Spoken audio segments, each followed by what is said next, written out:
All right, we're going to go ahead and call this meeting to order. It's Monday, May 13th, 7 o'clock council meeting. Roll call. Tom Marsland. Ben Keel. Michelle Adams. Irvin Wyman. Jeff Belford. And Lloyd is absent today. No, you just want to go reset the Wayne did? power. Okay, Also, that's okay. We got Sean down there with Wayne and Amy, our city attorney. Invocation, Pastor Kathy. Well, thanks for inviting me today. I'll open us with a prayer. God, we're first of all just very thankful for people willing to serve. It is always with great joy and hesitation and burden and just perseverance that we come before you with these diligent people who have come to serve to make this place a better place to live and build communities. So for that, we're thankful. Let this space be protected by your care. Let the conversations be open and listening to what you have in store for us, a more holistic community where we can live together and love one another in new ways. Let us celebrate our differences and yet come to new awareness of where you are leading us. Bless each one of these and their families who have to do life without them during this time. Be with this meeting time and bless them. In your name we pray. Amen. Thank you. You're welcome. Pledge allegiance. Allegiance to the flag of the United States of America and to the republic for which it stands, one nation, under God, indivisible, with liberty and justice for all.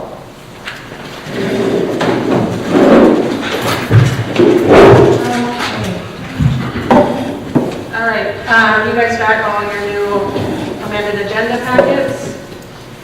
Is there any questions or approval for the agenda? I will make a motion to approve the amended agenda. I'll second. Okay, all in favor? Aye. Any opposed? Motion passes 4-0. Consent agenda.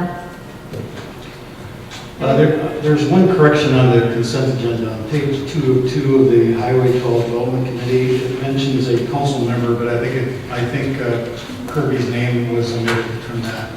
Yeah.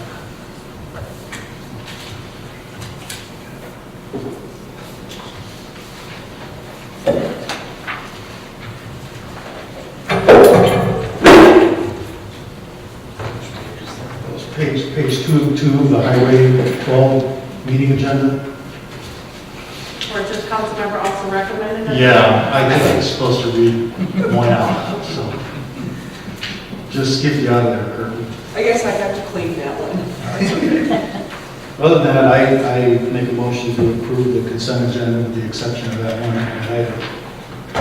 I'll second. Is there any discussion? I have a couple things. On that Highway 12, we have the contacts now for the MnDOT to contact them for the next upcoming meeting? Jim? If they can come to the next meeting, yes. Right. And you're reaching out to them? Yes. Okay. I think that's all I have. All right, all in favor? Aye. Any opposed? Motion passes 4-0. Open forum is Lawrence and Darla O'Flanagan. Get your butt up here. If you can just state your name and address. My name is Darla Flanagan, this is my husband Lawrence, and we live at 744 Brook Circle East. And we're here today to ask for some assistance with our water bill from March 14th through April 15th. My bill went from $139 last month to $1,107 this month. Our water bill has always been between $100 and $150 at the most. We've always paid our bill in full and on time until now, and that's why we're here. I was able to scrounge and write a $500 check for this bill, but I need some help with the rest. The city sent us a letter on April 15th stating that we had used a lot of water, not thinking it was that much. I mean, they gave us no dollar amount, they just said, your water bill has... They didn't give us any gallons, no nothing. No. Statement that excess water was being used or something like that. And we find out it's our, I'm getting there. I got it. Anyway, it also stated in the letter that maybe the reason was someone new had moved in, and yes, that was true. We have right now an exchange student from the Netherlands living with us, and we had another exchange student from Paris, Italy, wherever, move in with us at the second week of April, so we're like, oh yeah, it must be that. Until we got the bill, obviously, it was a pretty big shock. You know, we knew that it had to have been more than just somebody else moving in. So I called the city that day. Someone came out and pulled all of our data from our meter. This is all of it. And we found out that it was a toilet that had been running, our exchange student's bathroom. Obviously, we don't go in there, and I don't know if she just they had no clue. didn't have an idea what was happening. But we went on vacation from March 30th through April 6th, and the toilet was running the entire time we were gone. You know, if we would have known, we had, you know, my daughter lives here in town, we would have had somebody go over and fix it, but Or shut it off. we just don't, we had no idea. So that's why we're here. So how many gallons then did you? They were saying like 250 gallons an hour, Yeah, it's. which is ridiculous, but it's on paper, so. It's all here, yeah. I mean, we got, if anybody wants to look at the data, it's there, but. I would have thought a toilet running would use that much water. Well, it's nonstop because they were on. Yeah. What'd you calculate, 4 gallons? Is that what we just? Because you said 250 gallons an hour? That's kind of what It would they, be about 4 gallons a minute. Yeah, a little over 4 gallons a minute. And then, you know, when you think, you know, we flush, Right. you're, you know, about 2 gallons. That's 6 gallons. Yeah. So.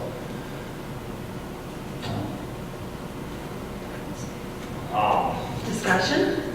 So your current bill that you owe is how much again? $1,107, and I did write a $500 check. It's gonna drop it off on our way home. Is there anything like that we've had happen in the past? Like, is there a standard that we have, or? We did to the gentleman last year that had the faucet on outside. The problem with this is that it did run through the sewer. And we do have to treat that, and Wendy, I don't know if you want to comment more on that. We have talked about it. I feel for you, and I can't even imagine having that, but I do want you to be careful about setting precedents here, okay? Because this is different situation. It ran through the sewer. Anything else, Wendy, that? I was gonna say, a couple times we've done it, like the house that had the water pipe freeze and it all ran outside. We forgave their sewer part of it, but not their water. And that house where the faucet got turned on outside, we forgave them on the sewer because we didn't treat any of it, but they paid the water, so. I don't know. Well, thinking out loud, what if we looked at a payment plan or something for that, instead of having to cough up the other half of it right off the bat? Would you be amenable to that? Well, yeah, I mean, we're forced to do it. Yeah, I'm just like, It's an wondering if there's unfortunate, any yeah, it's an help. unfortunate situation, but, you know, like Deb and Wendy said, we had to treat that over at the water treatment plant, one way or the other, you know, so, I don't know. We think about, you said your bill normally runs 117 or something like that? It's not, Well, it's between 100 and 150. Okay, 150 is high. yeah. Because it's usually just the two of you, right? Yeah. Until this year. Well, so that leaves a balance of $607. Would you be willing to pay that off in like over 3 months or 4 months or something like that? Would that, Yeah, if there's no help for us. yeah, like you said, we would definitely set precedents if, you know, we were just to forgive the bill and, you know. No, and I'm not saying forgive the bill, like, when we first talked about this, there was like some talk, I know, about like taking the sewer part out of it, or something, I don't know, I'm grateful for whatever can be done. And then, yes, we will pay the remaining or the full balance, I mean, whatever. What do you think? They actually could just go, if that's what you want them to do, they can go up and just talk to Jess, and Jess can set up a payment plan with them, and whatever works for you, I mean, she's more than willing to work with you on it. However, whatever works out, you know, if it takes 6 months. You know, Okay, here's another question. We plan on moving.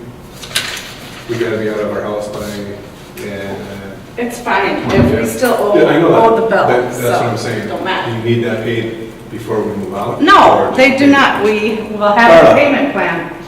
If, I'm well, asking. I can tell you what they'll do is if you're moving, if you're selling your house, when you go through your closing of your loan, Mhm. they will just take it out of the payment of the house. So they'll pay it off. It'll all get paid off at that time, so they'll deduct it out of the money that you would get for your house. Who would? Your title company, Okay, when they do the closing of because it it. would be an outstanding bill. Yeah, That's what I was wondering. yeah, that's how they do it. Okay, thank you.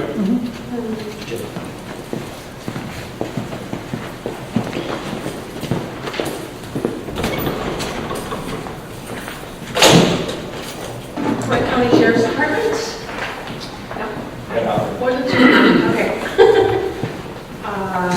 Council? I think I just had the council meeting and fire department and the special meeting. I'm here for the Montrose Days Committee. Did you get on we don't have, Okay. I didn't know I needed to call in advance. okay, let's just, Are you giving just an update, or No, are you doing a it's- request? It's about the request for, the park. Yeah, it's a request for the rental of the park. How about if we just put it under parks? Yeah, we'll add you under the Park and Rec Commission portion of it, so that you'll be shortly. Yeah. Okay, go Yeah, ahead. so special meeting, council meeting, and fire department, and Montrose Day celebration. That's what I have. I've got council workshop, council meeting, behind the other ribbon lit up tonight, Highway 12 development, planning and zoning, Waverly Montrose Chamber of Commerce, finance committee meeting, and Wright County Board of Commissioners. On that, on the 30th, I'm sure you all know by now that the Wright County had a public hearing on the issuance of $60 million in bonds for construction of a new government center and law enforcement training center. The board voted 3-2 to move forward. Charlie Burrell and Mark Delighten were in opposition to that. The new government center is about $51.3 million. Law enforcement training center is $6 million, with about a $2.2 million buffer for additional cost. So that equates to a 17.3% levy increase. Now, spending limitations for the county to issue bonds is 3% of the assessor's estimated value for the municipality. So Wright County limit is like $479 million, and right now they're at 95.2 before the $60 million bond. So they're looking at it from the standpoint as, gee, we've got a lot more money we can borrow. But just to note, there are petitions going around to force a public vote on this. 5% of the voters in the last election are required to force this vote. And for your convenience, we did place petitions available for you to review and execute if you so desire. The petitions have to be in the county by the 25th of May, and 2 copies of the capital plan are also available on the table for your review. Okay? Thank you. Do we know what will happen if they end up doing a special vote? Do I know what will happen? I mean, if they get all the petitions, because they need, what, 3,000? They need 3% of the people who voted in the last election. Right, I believe it's like 3,000 votes or something like that. And then if they get those votes, then do you know what the next process is? There'll be I'm sure they would put it on a ballot Yeah. this November. A special election, Yep. correct. No one shows up. Right, right. Do we know if that's a pay to the taxpayers? If it's a what? If the taxpayers, what the cost is then, if that happens? In terms of the cost of having a vote? The special election, it's about $100,000. Just, you That know, was a rhetorical question. well, I mean, because I know everybody's looking at it going up 17.3%, and we don't want to do that, but in reality, even if it does go to, you know, they re-vote on it, it's still about $100,000 to have that special election. So there's still a huge cost. But It's a far cry from, well, I'm not going to debate this point. So. right, I mean, it's just I'm not ready to do information. that. Just putting the information out there. Yeah. Okay. Kirby. The special meeting, which was just the audit review from last year, the 2 council meetings, the finance committee, and the Highway 12 development last month. Okay. And I did the Waverly, Martha's Waverly Chamber meeting, did the State of the City, council meeting, special workshop, cleanup day. Kevin. Only thing I have is just a couple of acknowledgements for some of the guys.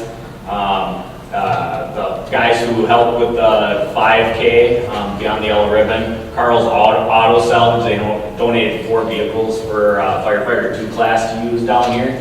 And Kelly Stoll, Tom Wynick, Tom Markton, and Mike Markton for installing a shoreline plug in grass 11, saving us about $500. So. Thank you. All right, Park and Rec. We go ahead and just go with that. Melanie? Are we kind of clearing under that? Go ahead, Melanie. Okay, I'm here to, I have the form for renting the park for Montrose Days from August, I don't know if we did Thursday through Sunday or Friday? Thursday, August 15th through the 18th, 2019. We need, this space it's not Veterans Park, it's Lions. Lions Park. The park area is Lions. And I have the rental paper here, but I'm respectfully asking that the rental fees be waived because it's an event that benefits the entire community. Any discussion on that? I think that's what's been done in every In the year past. past. Precedents have been set. Yep. Yep. I'll make a motion to waive the park rental fee for the Montrose Day celebration. On that, on your registration as well, it also says to allow alcohol, so Kirby, want to add that in there? That will allow the sale and consumption of alcohol. Thank you. Okay, do I have to have this signed by anyone? This paper? No, we're good, I think. Okay. Is there a second for that? I'll second. All right, Tom? Aye. I'll vote aye. Kirby? Aye. Ben? Aye. What you going to vote since you're a board member? I voted last time. Okay. Motion passes 4-0. Thank you. Thank you. All right, Deb. Okay, I attended the Park and Rec Commission meeting. Jess was at a training last week, and I'll just briefly, it was only Barry and Matt Russell and I, so it was a very short meeting. We had planning and zoning that night, so we couldn't meet for very long. But just a few things. We did talk about regional park and funding, and I made the suggestion that in the very near future, before we begin budgeting, I would like to have a joint city council and park and recreation commission workshop so that we're all on the same page, because I'm hearing different things from different people. So I think we need to get on the same page so that we can do some serious budgeting for maybe even the regional park, depending on how you feel about that, and then improvements to Carver and whatever else. So we'll get that scheduled in the near future. They talked about pickleball. There were some concerns, and there was a letter, or there was an article from a different city that was in the packet about the noise issue, and Barry and Matt did say that there is a difference in some of those kind of pickleball situations because they have tournaments, so there is a lot more noise. This is more just for using it. It's not for the capacity of tournaments. Anything else that, It's more about the number of courts. We're going to have one court. yeah, And so although there's a little kink with, there's some noise associated with it, it also doesn't directly abut a residential district. You have County Road 12 that runs in between. And so if the noise of the pickleball bothers you, but the noise of the traffic doesn't, it's kind of a common sense thing that we don't see that as necessarily an issue in our situation. If you want, you can come on. Could they really be that loud playing pickleball that's gonna cause a nuisance? Well, if I remember right, I'll come up that way. The article mentioned, I think she's 53, the resident that complained is 53 feet from the court. And so between the constant tick, tick, tick, tick, tick, tick, and then more attendees at a function, the noise was a little much for that particular resident. Like I said, in our case, we looked at that and said, well, we have one court, so you're not likely to get a real big group of people or a big tournament because it's one court at a time, and then the distance between the residential district and where the court is, and what's in between. We didn't see it necessarily as an issue with what we have. And there again, if it ends up being that way, well, we'll address it when it happens. Being a former Washingtonian resident, I have no idea what pickleball is. What is the game? It's similar to tennis. It's just the net's It's like a lower. cross between tennis and ping pong. Yeah, It's it's like net's with- lower with a big wooden paddle. And a wiffle ball, like a softball-sized wiffle ball. Okay. Actually, I saw it on ESPN2 once. I can understand if they're playing with garbage can lids or something, it might be a little noisy, but, The wiffle balls, it's kind of like a ping pong, except there's some volume to a ping pong, but I wouldn't see it's any different than a tennis racket hitting a tennis ball. There's a noise that comes off of that as well. might as well stay up there, just Yeah, hang tight. I'll just stand tight right here. Okay. I got 2 items in a row. Apparently nobody else can come. We did go over the events and to-do list, and that's just basically checking in of what's going to be happening in the future. We did talk about the Easter egg hunt. Just wanted to let you know that they were grateful to Mirado for taking that over, and it was very well attended, and we had people coming in all the time at City Hall and talking about how wonderful an event it was, so good job. The skating rink at Northridge, we talked about that. I think that's one of those things that we will also talk about and discuss, the whole skating situation at the workshop, where we're going to set those up and what we're going to do. The one thing that we didn't have, and the reason why we didn't get into too much discussion, was we don't have the dimensions. We kind of want to know the dimensions, and we can walk the site and see what or where it would be best if we wanted to do that there. And so to get a better idea of the dimensions of the rinks that we have available, and which ones would go there versus if one goes at Carver next year or not. Those types of stuff. I sort of skipped, they did discuss the regional park a little bit under the events and to-do list, just who's going to be using it. It's already being used for soccer. Matt was going to contact Yeah. the Lacrosse Association. Yeah, so they are working on that. Summer Splash, they talked about that. Matt had provided us with pictures of the slide that he's looking at and the different things that he's looking at. And so what they need from you tonight when we get done talking about Park and Rec is to approve spending up to $400 for that event. So we need a motion on that.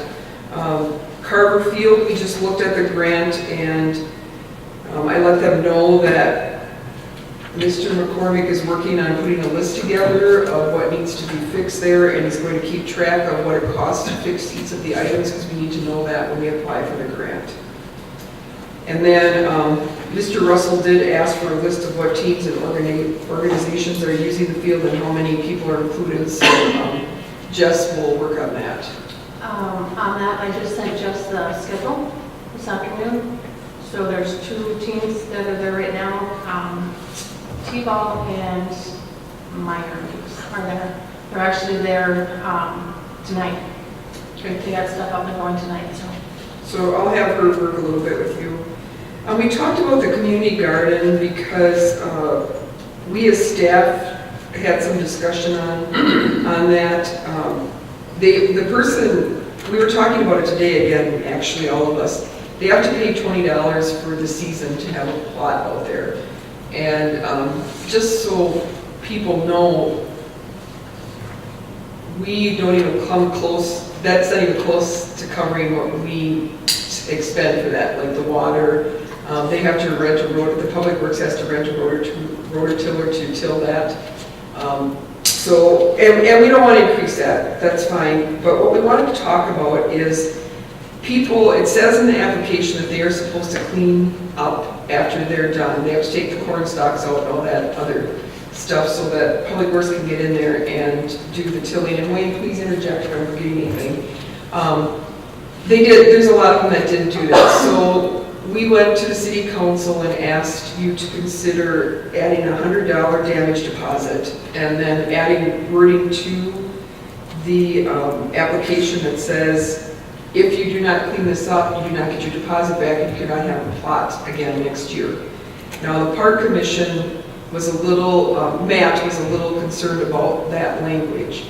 But Mayor Otto shared with me today that she did contact some other cities that have community gardens, and while they don't have a damage deposit, which I still think that we should do, they do tell them that if they don't clean up, they can't come back the next year.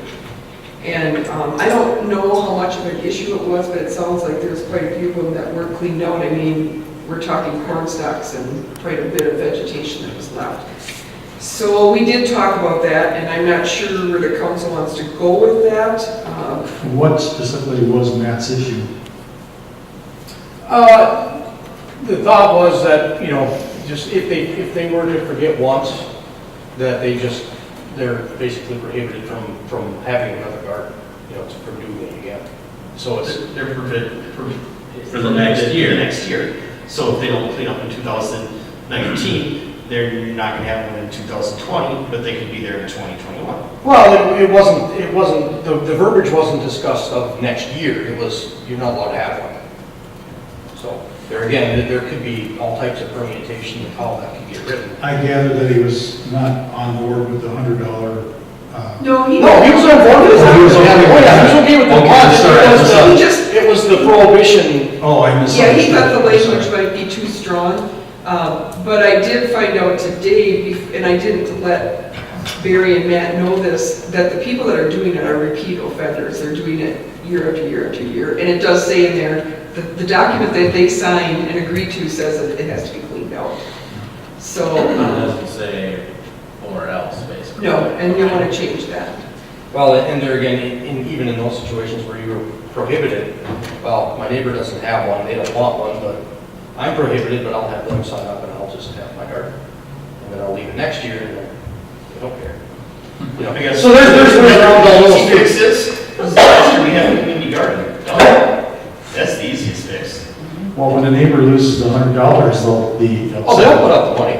I mean, that's just what I can see happening, you know, but I'll have somebody else sign it up. I guess now that I think about that, we have to decide too, did you think about that, that some people have 2 plots, so. I know, but I guess it's gonna be, my thoughts are, if you're continually not cleaning it out, even if you use Joe Blow's name or Sam down the street's name, you're still the person out there tending garden. And if we put in there, I mean, if the word gets out that, hey, if people don't start cleaning it out, we're just gonna put it back to grass seed, and you're not gonna have a community garden, you'll do it in your backyard. Because then the people that are out there gardening, I think, will probably get on the ones that aren't cleaning it up. Or they'll come to City Hall and say to us, you know, the guy that signed up just used a different name. They'll let us know for sure. Because if they want to keep their gardens, they'll let Especially us if you know. put it in there that if this continues, we're just not gonna have gardens.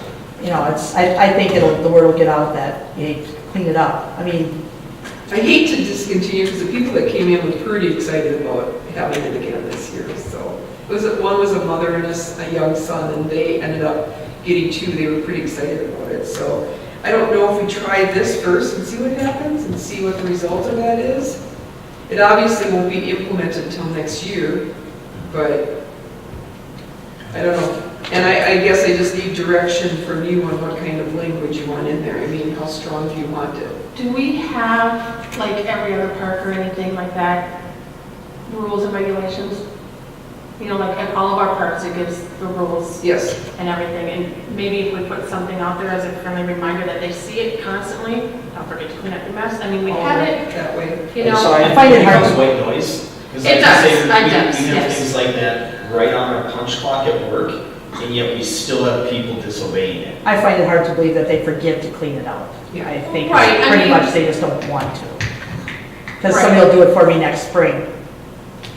So it's, later on when we talk about the fee schedule, it's the same thing that we're going to ask you for in the fee schedule. When we go to shovel the sidewalks, we've decided we need to add a $100 one-time charge when they go there, because some of these shovelings only cost $25, where everybody in the city's going to want to shovel their sidewalk, and we can't do that, the guys can't do that. So I think it's the same concept. We have to jack that on, just so that, hey, if you aren't going to cooperate here, this is what's going to cost you. Because it does take extra manpower to clean that out. It took them extra time, plus, what did you say, Wendy, today, or Wayne, that they had to go over with the, after they did that, they had to go over with a They plow? plow it every year. Yeah. They have to pull it all out first, and then they plow it, and then they till it, and, It's kind of in the swamp too, so it's pretty wet. yeah. So we plowed it to get it to dry out, then we tilled it those. So, we don't have to set the language tonight under here, but just think about that, and we'll talk about it again at a workshop, because we can't change the applications until next year. But we are going to have the $100 damage inside the fee schedule, so you will have to make a decision on that tonight, whether or not you want to do that. And then, other than that, Matt Russell said that they are on track with the budget. Is there anything else that you would like to add to? So, if you are in agreement, they would like to ask to have $400 to spend on the July splash party, not to, or $400, not to exceed $400 to spend on the splash party. I'll make a motion to have $400 set aside for the splash party, not to exceed $400. Second? All right, I'll vote aye. Kirby, Aye. Ben, Aye. Tom. Aye. Motion passes 4-0. Thank you. On the Carver Field, do the games, sorry, the games start the 16th. Like I said, they're out there tonight. So I don't know what the grading and all that, what needs to be done, but Wayne just has the schedule. So, I do too. oh, okay. We got it from somebody else. Probably Todd. Yeah. Okay. Okay, the next thing is, and thank you, by the way, for the motion, and thank you, Gary, for interjecting. The next thing is the discussion on the fee for the reservation of the Carver Field concession stand. In your packet was the application that we received from a third party. You had said in the special meeting to just bring this back and you would discuss whether or not you wanted to waive the fees or reduce the fees. So I'm just going to turn it over to you for discussion. So with this, it says the cost for exclusive reservation per day is $25. Is that, how many times is it being used a week in the fields? 4 times a week, times 6 weeks. It's about $600.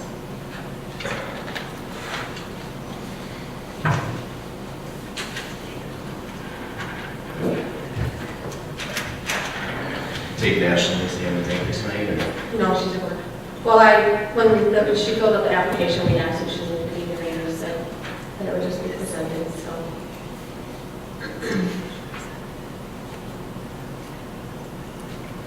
So if we have the $300 deposit that people have to do for security deposit, right? Is that what it is? Why I believe it's $300 for the security. The damage deposit. Yeah. Okay, yeah. I even asked if I needed to write a check. Go ahead. So are you? I know. Well, no, when it was dropped off, we asked if we needed to put a check Okay. there, and then, go ahead. I know why we have the $25 a day fee. All too well I know why. But if we have them pay the security deposit, why do we need a per day fee? Because if they damage something, if you only use it one day and you pay $25 or $325 for just one day of use and you break something, I mean, in there it could cost well over that, and that's not gonna. The $25 fee, if, I believe is for the electricity usage. And There really isn't any electricity usage, because it's during the day, and everything is prepackaged. Well, I mean, it's not just them, there's, 3 different groups that use it. One being one that I had as well, but we could get the $25 waived for everybody who's nonprofit, right? I mean, correct. I pay the fee every year. Whenever I use the field, I pay that fee regardless for the per day thing, because I don't want to go through trying to get it waived. Whatever, there's $25 a day. Okay, here's $50. But if you're already paying the security deposit, I mean, essentially, we're really not getting any money, especially from the nonprofit ones, from that fee. So I'd be okay with if they got rid of the fee. If they don't, then fine, I'll keep paying it. That's fine by me. Well, there's a difference between a 501c3 organization and a personal private party. I have an issue with a private party being able to make money off city facilities. So, That's where I'm coming from. so private parties making money off of city facilities is all of Montrose Days.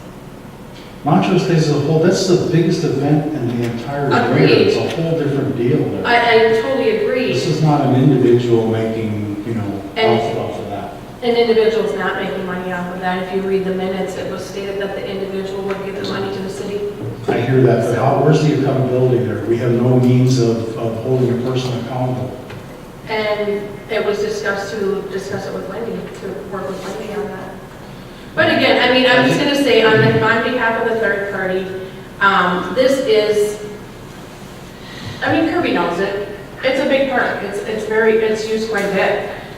They're there right now, and people ask if the concessions will be opened. And if it's not, it's not. If that's what you guys choose to do, then it is what it is. But that concessions has been opened by, I mean, we can continue to say the third party, but it's been continually run. It was originally run by the Boosters, who fell through because they just didn't have volunteers or whatever it was. And then the Boy Scouts, Girl Scouts took it over. They saw that it was too much to do with the vandalisms, volunteers, and everything else. So that's when my daughter stepped in and said, you know what, we have a passion for this. We're big ball people, and this is where we grew up, and this is what we did. So we will continue to do it. We have worked with Wendy many times, or either one of us have worked with Wendy many times and did what we've been asked to do. So I think that if you decide to close the concessions, that is a detrimental thing to the city. So that's my input on it.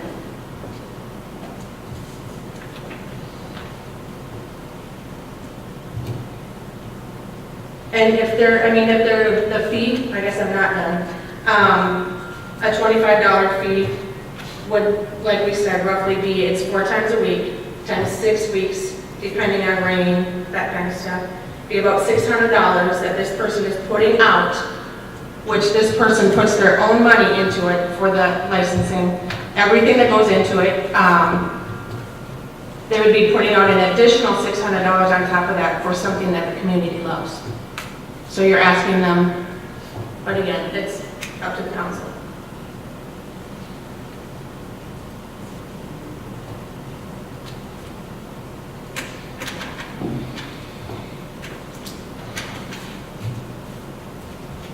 I see both sides of it here, but again, it can be looked at as I have a personal interest in it as well. But, like I said, with the nonprofit, I gotta have it waived, so it doesn't, I pay it anyway. I mean, it is a lot, $600, even if you're using it, however much. I mean, I don't think there's been that fee in the past. No, but it was right after it came on, beginning of 2017, that we put on the fee. It was 3 years ago, because we used the field when it had rained, and we played in the mud, and the city did work on the field to fix it up after that they already had planned on doing. And so it was a big ordeal made by certain people on the Parks and Rec Commission that they wanted to put a fee on to have that paid for. Which, like I said, the work that they did to it, they were already going to do it, they just did it earlier because it was so sloppy and muddy. Yep. Before that, there had never been a fee. It was just the security deposit, which usually got waived for, no security deposit? There was never anything on any purse.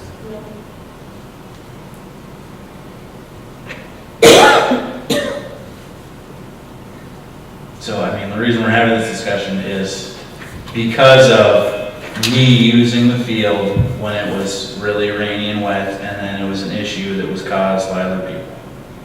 Well, it's not just that, Kirby. I mean, it was, that same year it was muddy and crappy up here as well. So, I mean, it was something that, it was more than, yes, yours was highlighted more, yes, but it wasn't, you guys weren't the sole reason for it, no. I think there was more behind it than just that, Kirby. But I know, you look at things that are bringing the community together, yes, that's a good thing. I know you guys both say that this has been something that's gone on for as long as you've had baseball here. I can speak to growing up playing Little League. The only time we ever had concessions was when some parents would bring their own cooler and sell pop out of it for 25 cents a can, and that was very sporadic. We didn't have a concession stand. I guess it didn't kill me, not to have it there. I get if it's something that you're used to having to lose that. But, life is about change. As more things grow and progress, things change. Just like, back in the day, everyone from the city came to city events, like, this town celebration. Now you look at it, 3 years ago, I watched a gentleman leave from his house, and knowing he had kids the same age as mine, watch him leave and come back, and I was up here the whole weekend. They never spent a bit of time out here at any of the festival, and they were home all weekend. So, I know, things are changing. But I agree with that, like, things are changing, but why would we want to take something away that people enjoy? It's the same way, unfortunately, I'm going to kind of put it out there for the Easter egg hunt. I had to step up and take that because we were going to take that away. Why are we taking things away? I don't think that the anybody's community taking involved? away, respectfully. No, That's no one's talking exactly about- what would be happening, because there's no way that my daughter's can afford to pay $600 to do this for an asset that's the community that the kids love. The kids love it. As we're supposed to be responsible to our community, and we're supposed to be responsible and accountable for monies that are flowing through that facility. We have to be accountable for those dollars. So at the end of the year, is somebody is Ashley gonna throw $20 in an envelope to the city? I don't know how much money is spent in that concession stand a year, Right. But I think we talked even at the last meeting with our attorney that, we don't have to have. We can rent it out to a third party. Yeah. And this third party is just asking. And the rent is $25 a day. Right, correct. And this third party, the same way as we just waived the fee for other events, is asking to waive that fee because it's for the community. We waived the fee We for waived, Montrose Days. correct, we waived a $75 fee for Montrose Days, but we can't waive a $600 fee for Well, something. make that- a motion, make but- a motion then. How much is made off of this concession stand in a year? Maybe $150. We have to put out the license, which is what, 60? Yeah, about $80, so there's a fee right there. And then everything that is bought in there is paid for by Ashland. So then, of course, she tries to reimburse herself, kind of get some of that back or whatever, and then puts everything into the field. So in return, we put in the refrigerators that 3 other organizations get to use, the freezers that are in there, the pop coolers that are in there, that's where the money goes. And so that the Stingers can use it. Is there any documentation saying that the city owns those? No, and that was a request by Park and Rec to get an inventory as to what's in there. So we don't know what's in there that the city owns. What's in there that the city owns is a popcorn maker, a hot dog Which we can't machine, use. Which is stuff that can't be used. Both of those. Correct. So we discard them. Well, right, but they're still city owned. I mean, and they're in there, so that's what they're asking, is what's in there that belongs to the city, and that's what's in there that belongs to the city. So, the refrigerator was purchased by funds that were made, the Pepsi cooler that's in there was purchased by funds. There's a freezer in there that was donated by Sean Dirks. And then there's a freezer that we put, upright freezer that we put in there. Because there originally was a pop cooler in there that Public Works had to, that burned up, and we had to discard, throw it out, what, 3, 4 years? Right, 4 years ago? 4 years ago, so the money that was made purchased the new cooler that's in there right now. So basically, the coolers and the fridges, other than the one that was donated by Sean, is all owned by not the city. Correct. And it's a lot, I mean, everybody, 3 organizations use all that stuff that's in there. Can I just get one bit of clarification? And so the, like, pop and candy and chips and whatever else is being sold out of the concessions is purchased by third-party vendors? So none of that is on the city books, either income or, on or off? That's not, Right. The city is not in the business of selling those items? Correct. Okay. So basically, all it is this third party wants to continue to run this for the community. That's typically 4 teams that are out there. Currently, right now, it's 2 teams that is out there Monday through Thursday from 6 to 8 p.m. using their own funds, their own time, that they have been doing this for 15 years, probably. They're asking for nothing from the city except to waive the fee of roughly $600 so that they can continue to let the kids enjoy having, a freezy or some candy or a bottle of water when it's 90 degrees out and they forgot to bring stuff, parents, grandparents that are sitting out there that might buy some sunflower seeds at $0.25 a piece. There's no money being made here. It's just an amenity for the city and the community. I cannot honestly believe that we're here with this big of a discussion.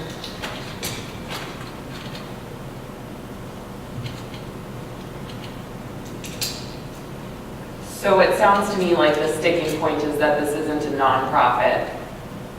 The problem is here that it's my daughter, and I am the mayor of Montrose, and it's a city council perception.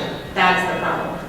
That's been the same problem for 15 years, is because Michelle Otto's family, who has their name on there, wants to run this. We have a policy of waiving it for nonprofits. It was, Yes. years ago, it was allowed to be used by nonprofit organizations. So if you had an agreement with a organization that wasn't a nonprofit, that any overhead that they made would be donated to the city, would that be an acceptable resolution? Because, I think their concern is how do they account for that? And the accountability for that. because I know that it's been a struggle years past. I've been on the finance committee, that it's been like right next to the end of the year before documentation is turned in on receipts and expenditures. So I know that that's been a very big struggle. We were looking at ending in July and, so then like, the end of the year getting close to December time, still not having the documentation. I know that's been a struggle. Here's my question though. Here's a third party that's wanting to do it, and as we stated, not using any funds, why do they have to turn it in anyway? They've offered to give whatever comes in back to the city, so whether it's $100, $200, $1,000, they're still giving that money back to the city. Documentation's not a big deal, really. I mean, but it's still a donation to the city from somebody who's willing to donate their time of 6 weeks, 4 times a week, for the love of ball and, it's tough to say right now, but the city.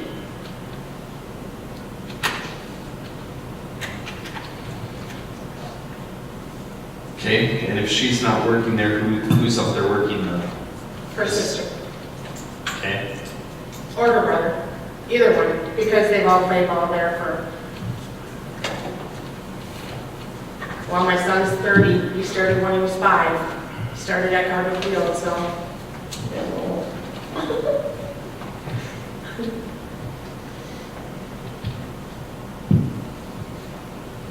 And just to clarify too, when the party that comes in September that has an event out there, it's our family that helps them maintain that field. We get that call every year to, what do you call that? Grade? There you go. See the ball player, because we have been, I don't know, since the Carters left, they did an awesome job, obviously, it's Carter Field. We have taken over that park, so.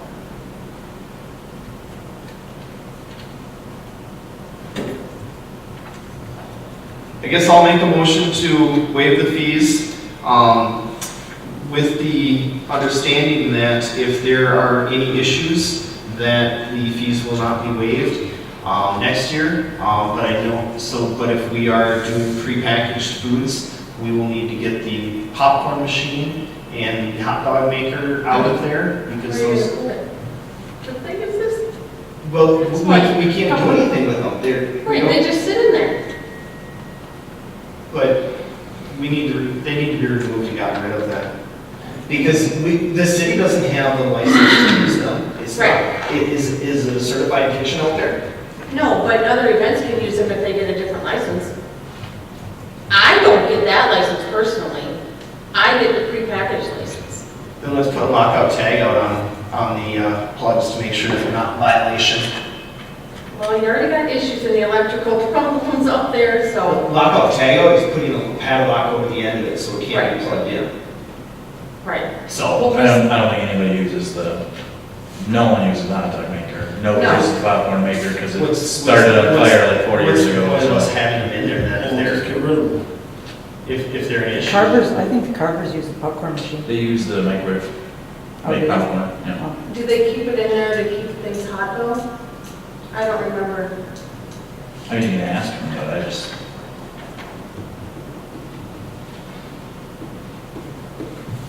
So what would the motion be? Do you want it removed or locked?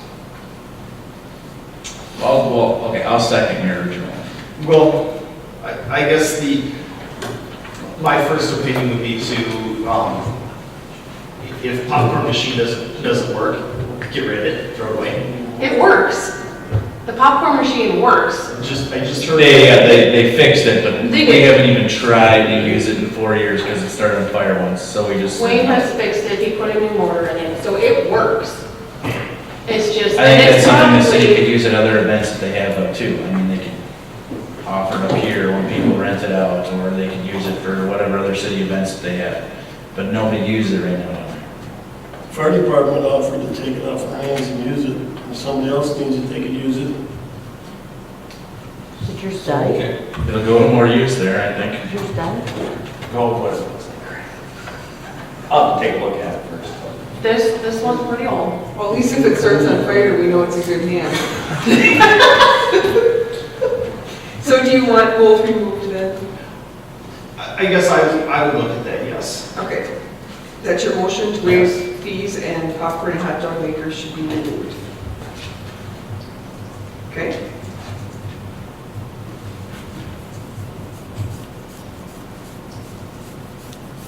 Second?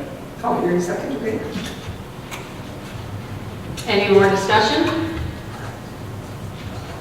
Kirby, Aye. I'm gonna abstain from this. Ben, Aye. Tom, No. motion passes.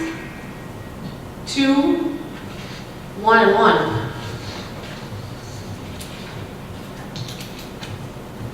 Deb, planning and zoning. That is going to be Gary. Oh, sorry. I guess we. That's right. Really? She got you to cover for her? Why couldn't she be here? She had an auxiliary meeting. Yeah, Legion Auxiliary or something. She's like meetings every other night. It's- I thought maybe hockey or something. Mine are during the day, so I get paid for those. I'm not getting paid for this one. Well, it looks like the consent agenda included the approval of the temporary semi-parking, which was discussed in the April meeting. Both April and May, a lot of time was spent on the solar ordinance. At this point, we don't have anything to bring forward. We're still waiting for Miles to provide us with some more information. We're also looking at the conditions that were part of the CUP for the existing solar garden. And I know Deb and Miles, we're gonna review that, actually go do a site visit, bring it back to us if there's any violations or any conditions on that before we take a look at it. So, don't have a whole lot more to add. That's pretty much what we covered the last 2 months. So, for the parking and the solar. And I don't know if all of you know this, but Kirby is on the Wright County Planning and Zoning. And so it's a great, I'm very, I miss it, Kirby. I haven't seen. I am sorry. You must look young. And I just wanted to say that he brings a lot of really good information to the meeting, so we're grateful to have him. If you're allowed a chance to talk more. Usually it's getting me to shut up, it's more the problem than it is getting me to talk. I'm gonna have us pause for a minute while I change. Okay?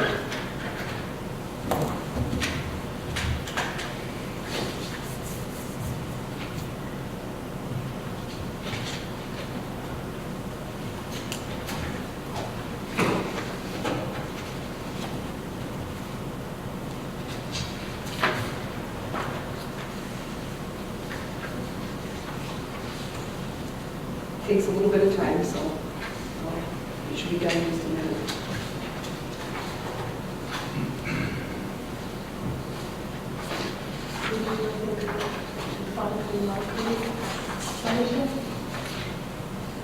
No, you just pretty much let her know. Sometimes I don't know. Just like- Okay, you ready to go again?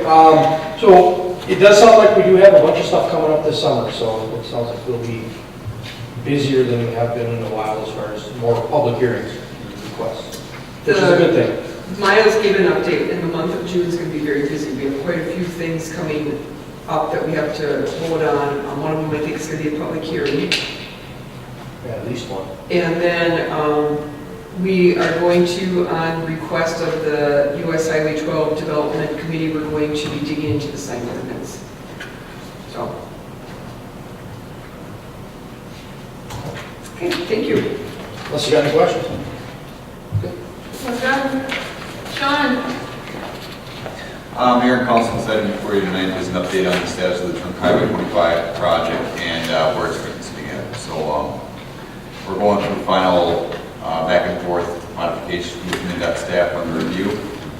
Their cooperative agreements unit is drafting that cooperative agreement, which will be brought forward to the City Council for their review once that's sent to us here. The last item is property acquisition, filing that out. Before we get to the next phase would be the city review, approval, and authorization to bid. We cannot let the project until we have a judge's order for any all property that wasn't able to be acquired through the easement process. There is a meeting, Amy, please correct me if I misspeak here. There is a meeting next Monday, a week from today, for the 4 properties that have to go through the condemnation process. From that meeting, we're hoping to obtain the judge's order with that date to have title possession of those properties. So once we have that judge's order, then we would be allowed to let the project. Any questions that we have to answer?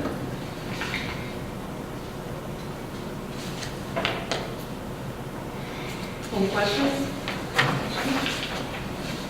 All right, thank you. Amy? So on that same note, you have before you in the amended agenda 2 settlement agreements. And I'm just looking for council approval on each of these.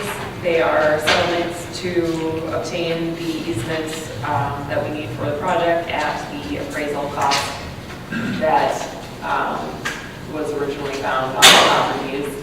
We do have an executed agreement already from the Bergens, and we are waiting on documentation from the mortgage holder of the Leonins, but we anticipate that that will come in when the mortgage holder gets around to it, thanks. So eventually we do anticipate also having a signed agreement from them. So given our relative certainty with those 2 agreements, we are requesting your approval at this time. So the first one you have before you is the stipulation of settlement for the Bergens. The second is for the Leonins and Associated Banks. And I believe if you could approve this on one motion, if it pleases you.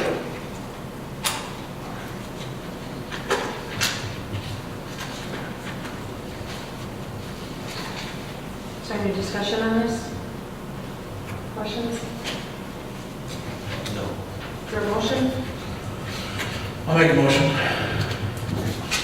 to approve the easement stipulation. Is that right? It would be a motion to approve the settlement stipulations for 541 Buffalo Avenue South and 461 Buffalo Avenue South. I make a motion for that. I'll second that motion. All right, Tom? Aye. Kirby? Aye. Ben? Aye. I'll vote aye. Motion passes 4-0. I wasn't even gonna try, like, repeating what you said, so. I got you. There is no old business, so new business is fee schedule, so Deb? Okay, just 1 second. Who's second that? I'm sorry. Ben. Okay. You have in the packet a copy of the ordinance that was passed earlier this year for fees. We need to make some changes to that in light of, we started to look at it because, as you know, we decided to go with Wright County Assessor's Office to do our assessments. And so we had to change, if you look at page 57, which is the second page of the fee schedule, we had to change the assessor fees. It goes on to page 58 in accordance to how they have it in their agreement with us. So if you look at page 57, the top of page 58, I'll start there. It's going to be, it used to be $25, now it's going to be $50 for property value over $499,999. And it's going to be $150. And so that will go on to the, building permit. They pay for that. Can you 47, please? Page 47. No, in the new packet, it's Oh, 57. okay. Packet. I'm looking at the Okay. And then On that same page, page 58, as long as we're there, you can see that we crossed off grading fee. We talked about this because there's more than just the grading fee that the engineer has to do, and we're going to change the wording to engineer review fee for $125. Any questions on those before I move on? Do you need a motion? Just 1 second. We're going to page 56. If you look under city personnel, public works, this is getting back to what we talked about with the snow plowing, or shoveling the snow. What we did this year, as you know, is we sent out that notice, and that really was beneficial to the city to do that. We did get some sidewalks, but there were some that did not. What they did is they went out, and some of them didn't take quite an hour to do, so they charged people $25, and we got talking about that, and that's a really good deal to have your whole property shoveled, and we thought this is going to be a problem. So we came up with, if you're in agreement with it, having a $100 fee just to go out, plus the $100 per hour to shovel. So if it takes a quarter hour, it's $125. Correct. And that would also be for lawn mowing, because we get stuck mowing a lot of vacant properties too. So this would take care of that too, so the banks that own properties that have gone bankrupt or foreclosure will send somebody out to mow if they start getting charged $125 instead of only $25. And then the Pavilion Park rental reservation, is it $20 or $25? It says 20 on here. That's community garden Okay. that you're looking at. Oh, the Pavilion Park should be 25. Yeah, it says 20 on here. So that would be the other change. We're not approving the ordinance tonight, but that would be 25. And what we did there is just add the word per day, because it didn't say per day. We need to be a little more specific about that. And then the community garden is what we talked about earlier, $20 per year, and then the deposit of $100. So I don't think I need a motion from you. I just need you to direct me, because they would adopt the ordinance, correct? So I just need you to direct me to move forward with those proposed changes if you're in agreement with them. Please move forward with those changes. Okay? Is that a consensus? Right? Everybody? Yes. Okay. Thank you. Then we have the resolution for the mayor appointments. And with the disbanding of the management coordinating committee, we need to make some changes on there. And as I went through it, you'll see in red I have the Highway 12, page 59 by the way. I have the Highway 12, it's supposed to be the Safety Coalition is what it's actually called. Then we're going to take away the management coordinating, but we still do have to have a personnel committee because we have reviews to do and we have personnel issues we may need to discuss. I didn't put any regular meeting time in there for them because it will only be on the basis of something we may need to discuss. So any question on those two things? There is one other thing that I'd like to bring up as well. Just, it'd be nice to get some input from everybody else about changing the name of the US Highway 12 Development Committee.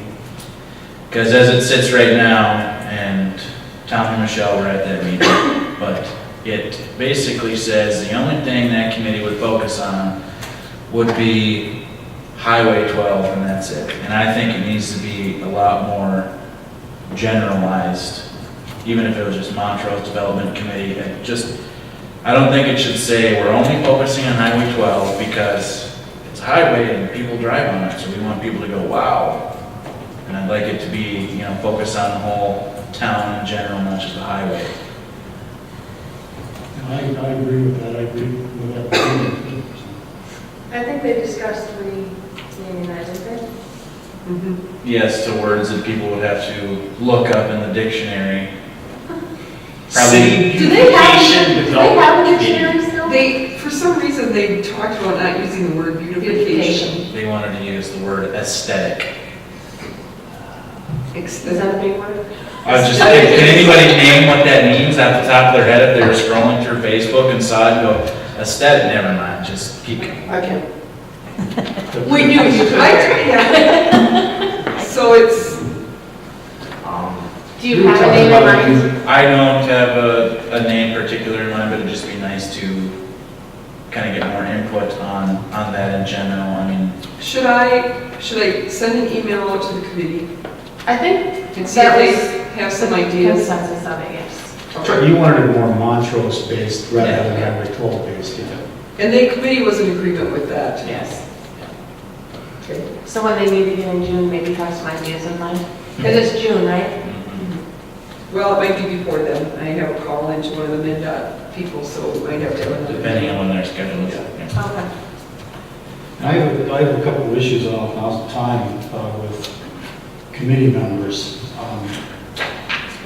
Personnel committee, Councilmember Johnson is really not effective in doing the job that the committee is responsible to get done.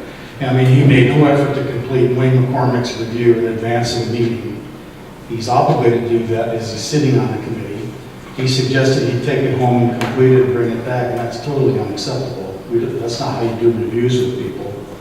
You know, and since we received these blank reviews and ample time to get them completed, I don't see any reason why a person can't show up at a review meeting and have his paperwork completed. That's the expectation.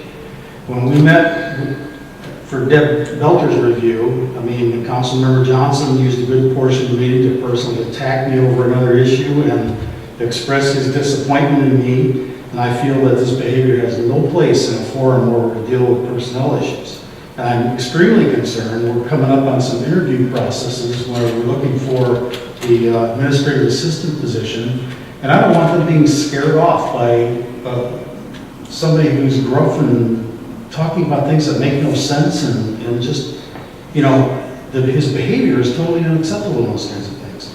Same with planning and zoning. I mean, he used his position on planning and zoning committee to disrupt in order to express his own personal agenda regarding the solar farm on Highway 25 across from his house. Now, if you read the minutes from planning and zoning meetings, you'll find that the majority of the comments and conversation was Councilmember Johnson. Can I interrupt for a second? Yeah. Thank you. These are personnel issues that should be discussed with the personnel committee, and I understand where you're coming from because I've heard the same issues that you have, but Councilmember Johnson is not here tonight, so he can't really defend himself. So these are personnel, and it is possibly like a disciplinary thing that you're looking at, and so I think it should be discussed at another time. How do you have a personnel committee meeting when he's on the personnel committee? I get We that. can have a special council. You could have a special meeting of some sort because, as I said, unfortunately, tonight Councilmember Johnson cannot be here. I didn't use Right. this opportunity to attack. Oh, I know, I I'm going to think- say what I'm saying regardless whether you're Right. sitting or not. Right. I don't think it's the place to, I think sitting here as council members, whether we agree or disagree or whatever it may be, we have to sit here unified. So some of these things I think are best outside the council meetings because whether we agree with whatever Councilmember Johnson is doing or myself or whoever, when we sit here, we have to be unified and do what we need to do, and our other things need to be set aside. But I get where you're coming from. I totally do, because I've heard the same complaints that you have. But I just think since Councilmember Johnson cannot be here, it should be discussed at another time. As we sit here as council members, we need to be unified, but we also need to speak the truth and be. I agree with that too. It's all about, I agree, transparency and all that too, but like I said, Councilmember Johnson cannot defend himself right now I'm due good with to. that, as long as we can bring it up. Oh, absolutely. I do have a question. Absolutely. If you're in a personnel committee, isn't a personnel committee only consisting of like two, like a mayor and a council member? Why would we have, I mean, I know it was this management coordinating committee, but why would we have 3 council members, a public works director, a city clerk, and a fire chief? If I'm being reprimanded, I don't want the fire chief sitting in there. Correct. So if you're going to change it to Because- personnel, wouldn't you just change it to 1 or 2, I mean, like the 2 council members? And that's the way it was. It was 2 Right, council members right. before. It used Yeah. to be, when I started this, it was myself and Scott. And then Scott resigned, and then it was myself and Mark Kratzer. And then from there on out, it went to me and Lloyd. But then there was a couple issues with council members feeling when even then it went to me and Jill, actually. When Jill and I were on there, there was some council members that felt that we were not being transparent enough. I know, but that's when you were discussing things other than just personnel. So if you're Right, going to but- just being personnel, then it should just be a couple of council members and not all of the, you don't need to have like public works director, city clerk. I mean, I've never seen that on a personnel Well, committee before until now. That's because that's what we had named it before, was personnel committee. Why, I don't know why we picked that name, but probably because we were working with all personnel, you know, administrative staff or whatever. And that is when we would discuss issues like this, or issues like we did at the last meeting that needed to be handled outside of a council meeting. And everything that was ever discussed went into minutes that were brought to council and approved at council meetings. So nothing was ever hidden or anything, but, and we did only have 2 council members on here, but then with Tom being new, I chose to ask Tom if he would like to join. And that is why we now have 3 council members. So can I ask, I apologize, I haven't been your city attorney for very long, so I'm not real familiar with all of your committees. I understand that the personnel committee is taking the place of the management coordinating committee.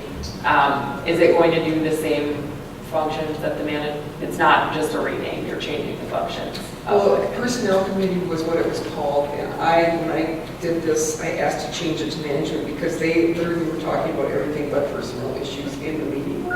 And so, that wasn't the proper name for it. So when But now we're changing it back. So I guess I would just ask you what the function of this committee is going to be moving forward. That was discussed at the last council meeting, that it would be basically changed to that if there was a personnel issue that came up, then you guys would meet, discuss it with whoever the personnel was, that there was an issue, and then bring it back to the council.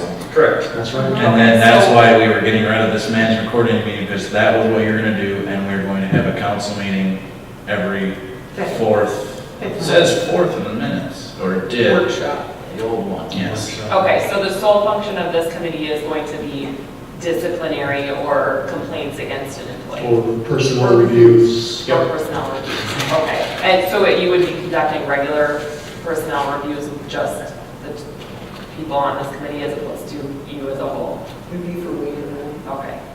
So I guess I would say I wouldn't recommend having 3 of you on the committee because that is a quorum of your council. So to the extent that there are 3 of you on any committee, that also constitutes a meeting of the city council, which then has to be noticed and open to the public. They always are. Can't really happen given that you are discussing personnel Personnel matters. issues, they can't be open meetings. Yeah. So, Unless they are declared closed, they are open.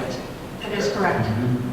Unless the party that is being discussed wishes to have it closed. Then we close it. Other than that, it is an open meeting. Right. so the law is the other way around. It's a closed meeting unless the person requests that it be opened, which is problematic for the fact that you're also a meeting of the city council. If there are 2 of you on the personnel committee, then it's no longer a quorum of your city council. It's no longer a meeting of the city council. You can discuss private matters like the personnel matter, if that's what this body is going to be. So in the other cities that I have that have this going on, they have a body of just the 2 council members who will intake the preliminary allegations of misconduct or whatever it is that you have in front of you. We'll make a determination on whether or not that needs to be investigated. We'll assign the investigation to occur, draft up a report, and then bring it to the council for a determination on what needs to happen. But I would not recommend that that be done with a body of 3 of you because then you've created an open meeting requirement. Which is why we've always had 2 in the Yes, past. I believe I made that point at one time as well, that there shouldn't be 3. But it is what it is. And with it being personnel, the meeting, Now, could I stay on there to do the minutes, or can I not stay on there? I know that I was in other cities on the personnel committee to do the minutes. But I was asked, I'm gonna think about that, I was asked to leave in certain situations. Yeah, that's not really an open meeting law issue. That's just an issue of whether or not the individuals running the meeting believe that your presence is necessary to conduct the meeting. So that's really a discretionary question. I do think this could potentially take us down a rabbit hole if we started discussing taking people off or whatever when we're not all here. So it would be nice if, and I get that we canceled our extra meeting this month, but to have some sort of special meeting to be able to discuss this sooner rather than later, just so that it's not something that comes up again a month from now and we're talking about it and it's still not resolved, and then we wait till the end of May to finally get everybody in here to talk, or sorry, at the end of June for everybody to talk about it.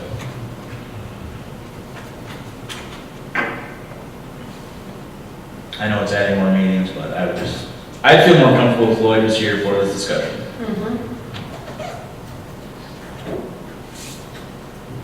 Because whether or not it's about him, he should have a say in who's on what committees as well.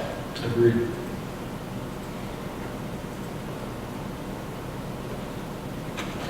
But I will make a motion to change the name of the two committees and the city council workshop Yeah, and regular city council meeting added. I just need to, you don't have to, you can just direct me to. Okay. I think changing those would be good. Is there a second? Yeah, she just said direction. Yes. Sorry, I have discussion. So changing it to the personnel committee is not necessarily a problem for me, but the problem is I still think that there needs to be a scheduled meeting with whoever is on this committee to continually meet with staff, just because the things that were discussed at the last management coordinating meeting have gone nowhere. But at the last council meeting, we decided to drop that meeting and have a council meeting workshop on the fourth Monday of every month. You're not getting what I'm saying. But they were all there. The last management coordinating meeting, the items that were on that agenda and that were brought up as issues we have not followed through with them. I guess I don't know exactly what was. It's close to me, so. Well, the last meeting we had with staff, they didn't want to meet every month. No, I know that. Okay, so So I guess what I would say is, to the extent that anything that needs to be covered is not a issue of discipline or a complaint made against an employee, it has not been delegated to anybody to have an initial say on. So if a decision needs to be made regarding something that is not the two things that I just said, it would need to just go to your workshop meeting with the council as a whole. To the extent it's one of the two other things. You're more looking for that you want to continue that relationship with the city staff? I still go in there and whatever.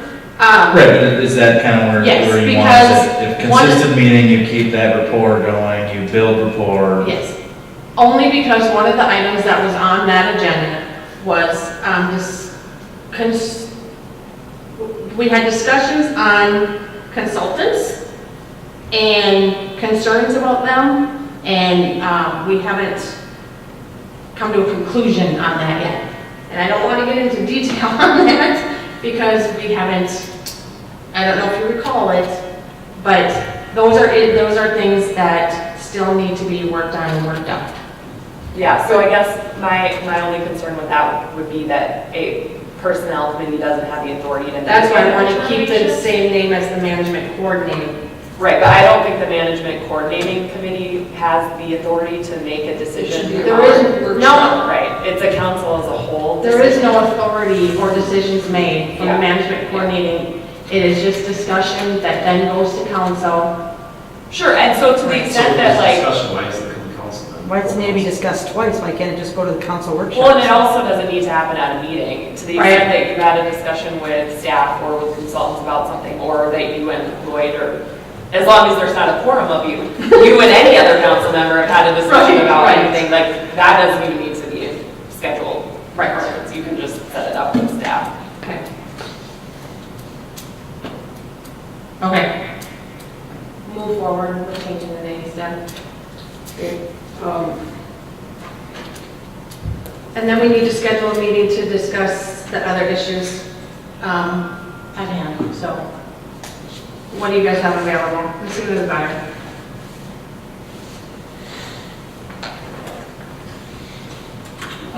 Would be open meeting or closed meeting? Because there would be probably some, I don't know if it's personal things that would be talked about in there that, so. If it's a discussion of an employee's performance, it can be a closed meeting, an employee meeting. I don't know if it's necessarily It's employee, not- if it's. It's council conduct. Council conduct is what we would call it. So then it'd have to be open. You guys don't count as employees. Correct. Correct. We are voted in by Yeah. the people, so they can hear what we've done good or therefore bad. So what do you guys have available?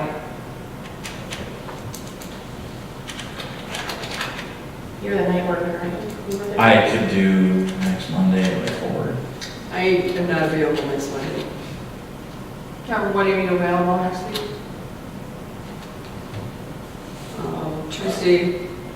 Tuesday, well, I haven't heard about from I'm Lions. guessing it's not this week. Okay. So Tuesday or Wednesday? Ben? Tuesday. There we go, Tuesday, 4 o'clock. That work, Kirby? Sure. Okay. Set my feet. Yeah. You're Thanks for retired. asking. Just Just because I'm retired doesn't mean I have nothing to do. Oh, it's special because they have Please. decisions. Hopefully Lloyd can be there. I hope so. He is gone today because his sister passed away, so I don't know if something will be, I don't know. You should. Okay, we need a motion. Personal meeting, the mayor and, or 2 council members can ask for. Oh, wait. Right. I don't know. Well, I'm gonna make a motion to have a meeting next Tuesday. What's the date? 21st. 21st, 4 o'clock, City Hall. Second. All in favor? Aye. Any opposed? Motion passes 4-0.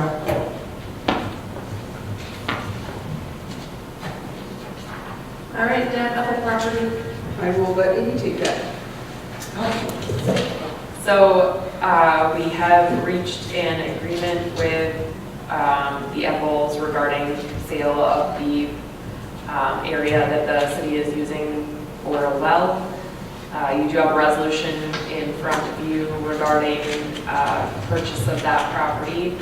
That resolution does also request that you waive planning commission review of the purchase of the property based on the fact that it doesn't relate to your comprehensive plan. Because that is included in there, it requires a 2/3 vote of the full city council, which means all 4 of you tonight. So you have that resolution in front of you, and then the vacant land purchase agreement, which was prepared by me. Purchase price for the property is going to be $103,725, and we're anticipating closing late June. I'll make a motion to approve resolution number 2019-10, approving the purchase of real property and dispensing with statutory requirements reviewed by the planning commission. I'll second. All right, Kirby. Aye. Ben. Aye. Tom. Aye. Aye. Motion passes 4-0. I have a question. Yes. You pass your motion.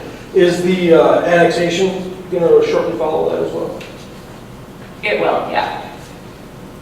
Or we anticipate it will, I can't say for certain, but that's the plan. Just illegal divisions on the county's end of it. We just want to make sure the annexation gets done quickly. The next resolution before you was prepared by Ms. Shutt as well. It came up because we either have to have Councilmember Keel or Mayor Otto sign checks. And there is the ability to have a signature put on the system, Banyan system, where it just prints the mayor's signature every time we print a check. And that way we only need one other signature, either mine or Mr. McCormick's. So we would like to get that going on the system, just because it saves on staff time. And you are okay with it, right, Michelle? Yes. So you don't get writer's cramp? Yeah, we're good.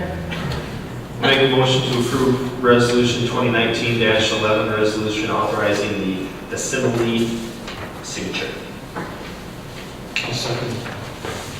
Ben? Aye. I'll vote aye. Kirby? Aye. Tom? Aye. Motion passes 4-0. Thank you. Upcoming meetings is our next Park and Rec meeting is June 5th at 5:30 City Hall. Next council, or wait, no, the next meeting is next Tuesday at 4 City Hall. And it's Park and Rec on June 5th at 5:30. Council meeting is June 10th. Planning and zoning is June 19th.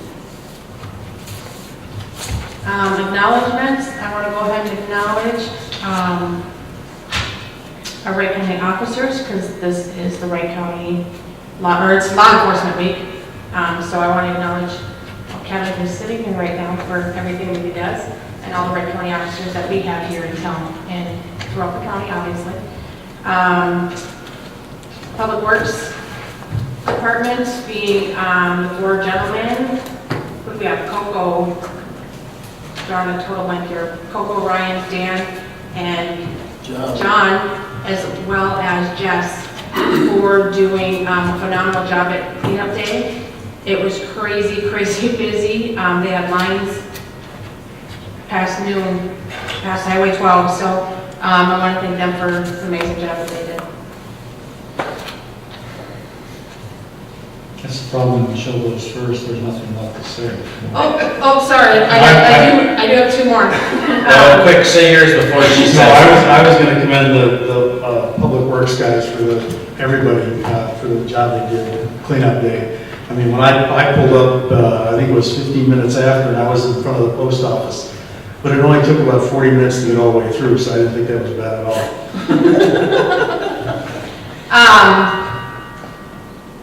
Weirdly enough, I want to acknowledge Lloyd Johnson for donating the $100 to Park and Rec for Summer Splash for the dunk tank.